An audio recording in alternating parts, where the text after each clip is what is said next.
Pasaron 42 minutos de las 11 de la mañana de este jueves 30 de noviembre de 2023. Un abrazo grande. A veces se escucha, a veces no. A veces se escucha como radio escucha. Para Walter Elía, el querido turco, que además suele ser alguien que... por ejemplo, hay todavía plantines de tomates, esto es un aviso, y viene y compra, ha hecho en más de una ocasión algún tipo de arreglo o de diseño y eligió la construcción en el taller de carpintería o de herrería, que se sabe, ¿no? Además de ser este círculo que se propicia permanentemente de la fundación. Por un lado, obviamente, el ingreso económico, que siempre es necesario, sobre todo en este último tiempo. Y además genera, a partir del aprendizaje que van logrando los chicos en los distintos talleres, una práctica mucho más, no solamente activa, sino justamente bien palpable en cuanto a relacionarse con el mundo del trabajo. No es solamente hacer un... que machacamos habitualmente desde el área de comunicación, ¿no? En esto de que no es como que hacen un programa de radio, ni es que cuentan cuestiones solamente particulares o relacionadas a aquello que generalmente está ligado al tema de lo que se conoce como radio escolar, sino que sea justamente un canal de comunicación, que piensan, que sienten, que temas los rozan y el abordaje que pretenden hacerlo. Bueno, a veces sale, a veces no. Lo mismo ocurre obviamente con el resto de los talleres y siempre, sobre todo, pensando también en las pibas y en los pibes más grandes. Así que un abrazo muy grande para Walter Elía, para el turco que hoy está de cumpleaños. 44 minutos pasan de las 11 de la mañana. Hay otra agenda. Hay otra agenda. Bisagra. La otra agenda.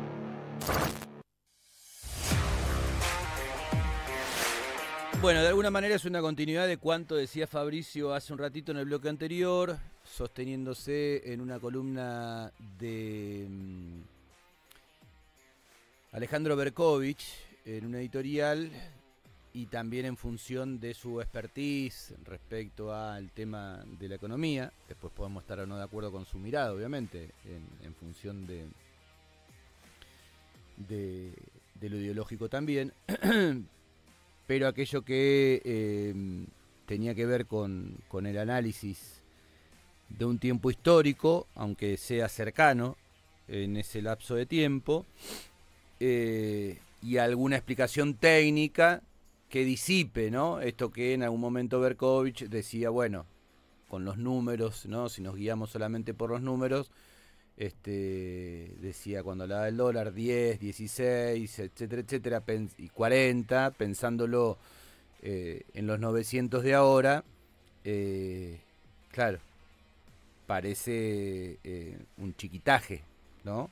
Sin embargo, hacía la comparación de cuánto sería ese porcentaje o esa indexación si se seguía aquel camino. Bueno, ahí es donde empieza a tallar también la famosa estadística y el famoso ejemplo de las estadísticas e inclusive sus cuestiones relativas.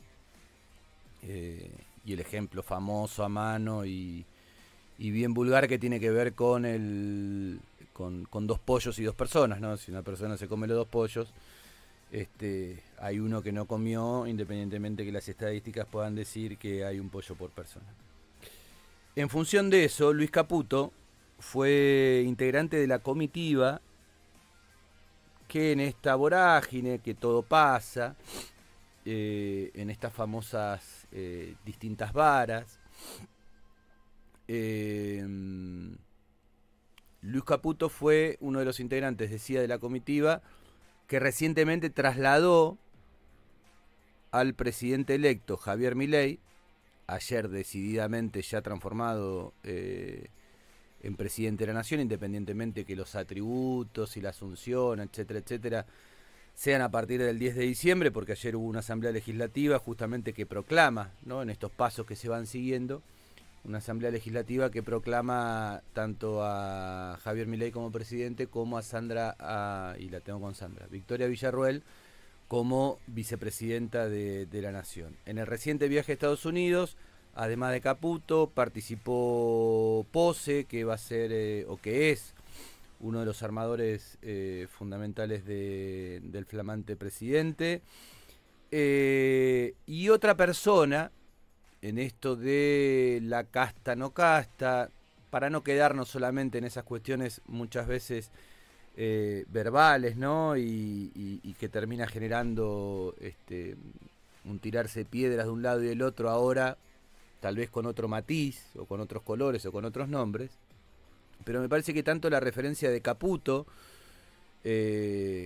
como hombre vinculado al mundo financiero, sobre todo al tema de la timba financiera, aquello que está ligado al tema de las LELIC, su rol que tuvo que ver con el Fondo Monetario Internacional, una Argentina rota en un montón de aspectos, sobre todo cuando hablamos de economía, que vas a la verdulería, al almacén, con cierto dolor en la panza, pensando en que no te va a alcanzar.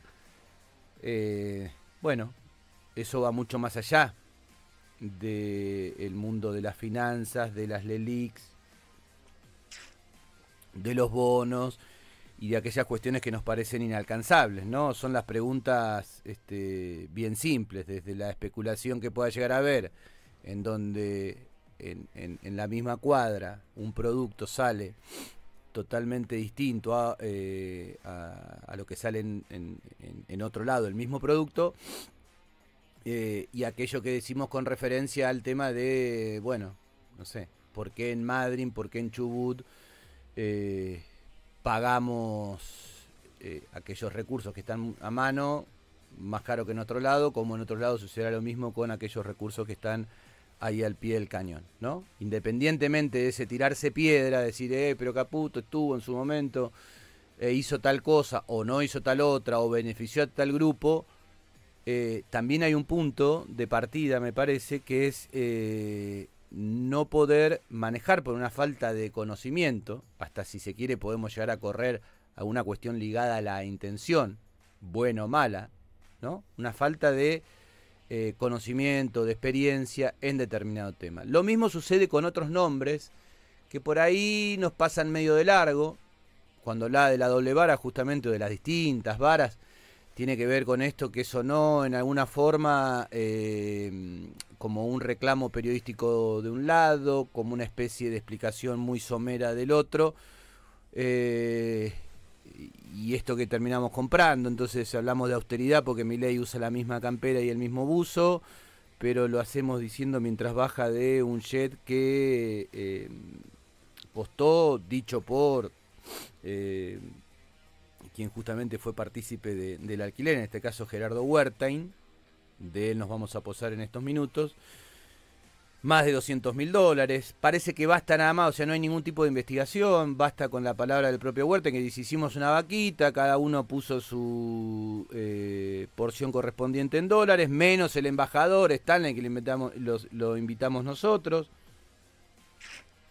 Bueno, todo muy turbio. Ahora, Gerardo Wertheim no es un nombre más, independientemente que no nos suene inclusive tan conocido como el propio Caputo u otros nombres que suenan para conformar el gabinete de Milei y que pueden tener que ver con la reciente historia política argentina o más lejana.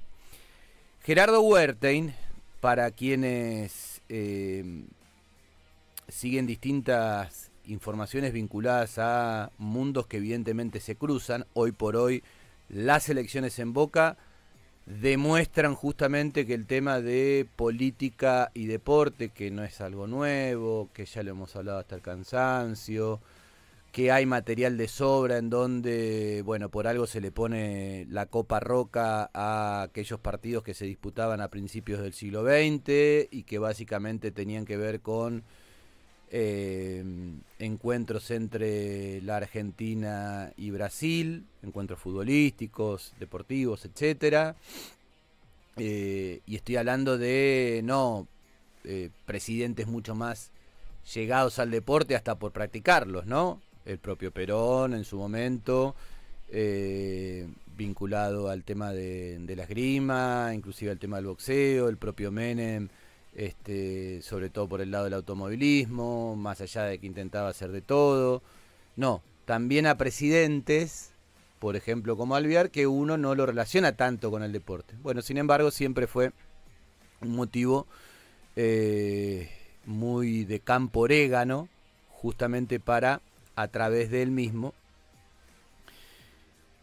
o estar vinculados a negocios, o estar vinculados a la posibilidad de llegar a distintos cargos, etcétera, etcétera. Gerardo Wertheim, además de ser integrante en esta comitiva, pasa a ser, confirmado por el presidente electo Javier Milei, el embajador de Estados Unidos, que lo va a consolidar una vez que se aprueben las credenciales, el famoso placet, como se dice en el mundo de la diplomacia.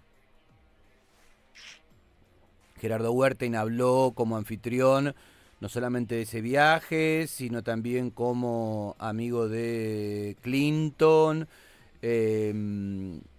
y la reunión que mantuvo Milei con el expresidente de Estados Unidos, etcétera, etcétera. Bueno, como una especie de puerta abierta. En Estados Unidos el tema del lobby está no solamente visto de una manera, sino que técnicamente tiene otra disposición. Acá no, por lo menos hasta que no se modifiquen algunas legislaciones, no. Pero vamos a tomar la parte de Gerardo Wertheim desde el archivo, alguien que también hemos citado en más de una oportunidad, que recomendamos su lectura pese a que ha fallecido hace 4 años y joven. Estamos hablando de Ernesto Rodríguez III, un muchacho muy valioso en el mundo no solamente del periodismo deportivo, sino justamente desde el periodismo deportivo, apasionado del boxeo, muy curioso, docente él, tenía un portal propio en donde justamente dejaba al desnudo cuántas cuestiones ligadas desde el deporte se podía ver a partir de los negociados. Por ejemplo, en la ciudad de Buenos Aires, por ejemplo, cuando denunció la maniobra que había en torno a los Juegos del 2018 que se realizaron en la denominada históricamente Capital Federal, cuestiones vinculadas hasta lo económico, como algunas cuestiones estaban ligadas, atadas a un dólar especial, 5 años atrás de que tengamos 5 o 6 tipos de cambio, ¿no? Gerardo Wertheim fue durante mucho tiempo el titular del Comité Olímpico Argentino, el COA, el Comité Olímpico Argentino, que durante mucho tiempo tuvo justamente también la figura de un representante de la dictadura militar ya en tiempos de democracia, ¿no? Un ente muy particular. En el archivo entonces, en un programa también muy recomendable como es Abrí la Cancha, que produce Carlos Aira, periodista, historiador, etcétera, etcétera, que suele combinar mucho deporte con política, de la propia voz de Ernesto Rodríguez, recordamos algún atisbo de este futuro embajador de Argentina en Estados Unidos, Gerardo Wertheim, que es un nombre que por ahí nos puede pasar desapercibido, pero la memoria está al alcance de la mano o está al alcance de un clic del que nos propone Marcos Rodríguez. Digamos un run y que yo lo confirmé con el mismo Wertheim, que él era el autor, aunque él se lava las manos, dice que es un proyecto consensuado con los deportistas y la mesa directiva del COA, pero que puede ser debatido. Es un proyecto que técnicamente en alguna de las 5 sesiones que está comprometido a tener la Cámara de Diputados se trataría porque lo que hay que tratar es este DNU 92-219, que fue negado y rechazado por la Comisión Bicameral. Así es. O sea, estamos en un estado de cosas en el que la legislación actual es una legislación que los legisladores, para las redundancias, no aceptan. Ahora bien, esta ley, vamos a decir mayor propiedad, este borrador, porque nadie todavía se hizo cargo y dijo lo presento bajo mi nombre, aunque yo tengo la semiplena prueba de que quien lo puso en juego es, Wertheim en la Cámara, que es Daniel Scioli, es prácticamente el mismo texto de Macri, lo cual es como mínimo una desprolijidad absoluta, porque Wertheim dio una conferencia de prensa reconociendo ciertas cosas, y después cuando le tocó ponerlo en ley, no lo hizo. Por ejemplo, la existencia de la Confederación Argentina de Deportes. Claro. Wertheim había dicho que él consideraba que no estuviera considerada dentro de la letra de la ley, y por otro lado, cuando le toca a él hacer esa ley que prometió, no lo pone. Pero respeta la mayoría de los tópicos de este DNU 92-2019, y uno de ellos es que quedó en el medio de todo esta idea que una de las formas que tiene la agencia para sustentarse es la organización de concursos. O sea, no es que va a pasar, ya está pasando. Ahí está el punto, claro. Ahí está el punto. Ya está habilitada para organizar concursos, y lo que yo entiendo, ¿vieron esas cosas que uno, como el famoso cuento de Edgar Allan Poe de la carta robada? Sí. Que todo el tiempo está frente a uno y uno no se da cuenta cuál es dónde está el chiste. Bueno, acá es lo mismo. Esta es una frase que yo leí bastante, porque yo hice un análisis del proyecto de ley cuando lo tuve, del proyecto del decreto cuando lo tuve, presenté, una investigación que demostraba que esto no era de necesidad de urgencia, porque se viene gestionando o hablando desde julio o desde antes. Hay una frase que decía que la agencia, uno de los fondos, era organizar concursos. Y dije en un momento, ¿pero de qué estamos hablando? ¿De bikini contest? ¿De concurso de quién baja más lata como en una kermesse? ¿De qué estamos hablando? Claro, ¿qué es esto? ¿De qué estamos hablando? Y ahí me acordé, porque tengo 50 años y soy contemporáneo, y a veces me gané alguno con 12 puntos, que aquel PRODE que Francisco Manrique creó en el 71, su título, y lo puse, era Concurso de Pronósticos Deportivos, y ahí me empezó a cerrar. Entonces, hablé con un par de personas y me dijeron, sí, los concursos que están hablando son los concursos. ¿Cuál es el problema con este? Vos bien decías, la provincia de Buenos Aires, en la ley impositiva 2019, aprobó, y también lo aprobó la ciudad de Buenos Aires gracias a la lotería de la ciudad. O sea, tanto la ciudad de Buenos Aires como la lotería, como la provincia de Buenos Aires, tienen la potestad de generar juego online. Pero ¿cuál es el problema? El problema fundamental, primero, es que en Argentina no hay una unificación, o sea, a nivel nacional está prohibido. Y si esto se pusiera en práctica, la Agencia del Deporte Nacional, o sea, las oficinas del CENAR, sería la gestora de cualquier clase de timba deportiva. Carreras de caballo, fútbol, boxeo, carreras de embolsado. Y hay otro problema también en ciernes, que cuando llegó al poder el macrismo, pactó con la AFA un plan de 3 puntos, que era la terminación del fútbol para todos, o sea, volver a cobrar por el fútbol, pero cobrar, por abono, no en un plan general, porque al fútbol no le cerraba, la generación de la Superliga y el famoso PRODE bancado del que hablaba tanto tiempo Julio Grondona. Y Daniel Scioli. Exactamente. Bueno. Desde Obreros Unidos, 1201, Ciudad